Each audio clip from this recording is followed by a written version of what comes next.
இன்னொன்று வந்து பார்த்தீங்கன்னா, இப்போ நம்ம இந்த பாதையில போயிட்டு இருக்கும்போது, இப்போ நம்ம கம்யூனிட்டி பாதையில போயிட்டு இருக்கும்போது, வீட்ல உள்ளவங்க ஏதாவது இடையூறு பண்ணும்போது, நமக்கு அவங்கள்ட்ட கொஞ்சம் கோவப்படுற மாரி ஒரு சூழ்நிலை வருது.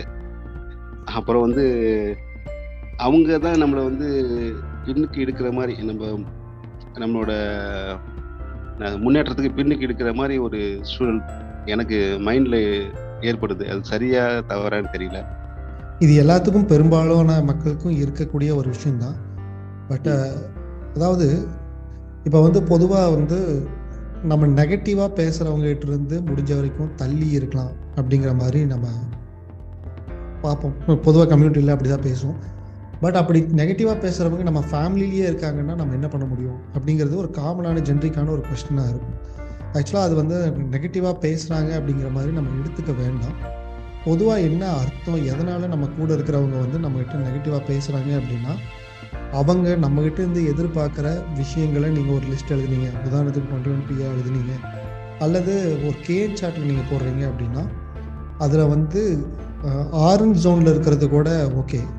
இதுவே ப்ளூ ஜோனில் இருக்கிறது இல்லைன்னா, அதாவது ரொம்ப டிஃபால்ட்டாக ரொம்ப அடிப்படையாக இருக்கிற ரொம்ப முக்கியமான ஒரு விஷயத்தில் அவங்க டிஸாட்டிஸ்ஃபைடாக இருக்காங்க அப்படிங்கிற மாதிரி. உதாரணத்துக்கு அவங்க பொதுவாக லேடிஸ்க்கு வந்து செக்யூரிட்டி வந்து ஃபஸ்ட்டு ப்ரிஃபரன்ஸாக இருக்கும் பொதுவாக லேடிஸ்க்கு வந்து.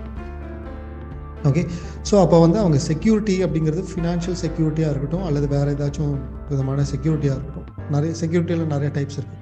இந்த செக்யூரிட்டியில் வந்து அவங்களுக்கு வந்து ஏதாச்சும் பாதிப்பு ஏற்பட்டுச்சுன்னா அவங்களால வந்து அதை வந்து ஏற்றுக்க முடியாது. இது வந்து பொதுவான சைக்காலஜி.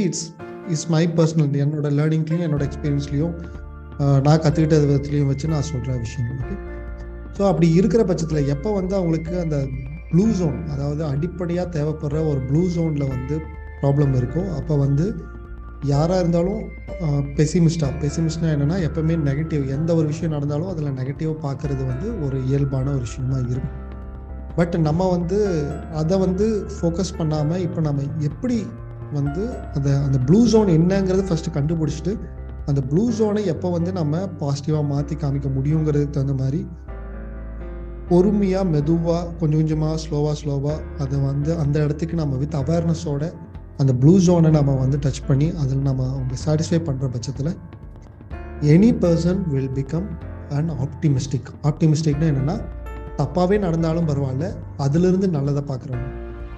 பெசிமிஸ்ட்னா நல்லதே நடந்திருக்கும், பட் அதில் ஒரு மிஸ்டேக்கை கண்டுபிடிக்கிறவங்க பெசிமிஸ்ட். ஆனால் ஆப்டிமிஸ்ட்னா கெட்டதே நடந்திருந்தாலும் அது வந்து நல்லதுக்கு தான் நினைக்கிறவங்க ஆப்டிமிஸ்டிக்.